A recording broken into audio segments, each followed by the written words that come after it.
Tenim aquest ordinador que està bé, però només té 16 GB de RAM.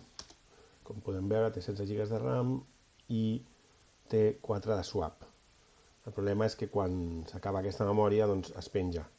Així que anem a afegir-hi una mica més de swap. Primer mirem que tinguem prou espai al disc dur. Comprovem que tenim espai de sobres a l'arrel. Llavors anem a procedir a crear un arxiu de swap addicional. Podem veure a l'arrel que tenim ja un arxiu de swap, swap.img de 4 GB. Anem a afegir-li 12 GB més. Llavors li direm swap2.img. Ja l'hem allocatat, aquests 12 GB. Ara li donem permisos només per root.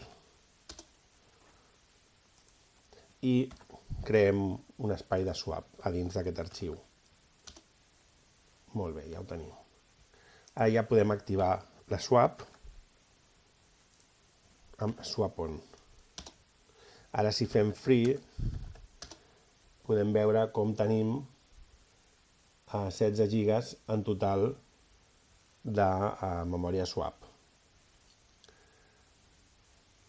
Més els 16 que tenim de memòria RAM, doncs uns 32 GB que podem utilitzar pel sistema.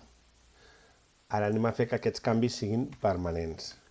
Això ho fem afegint una línia a l'arxiu /etc/fsetup, que serà aquesta línia. Perfecte. I amb això, ara ja, cada cop que arrenqui l'ordinador, activarà aquest arxiu de swap també.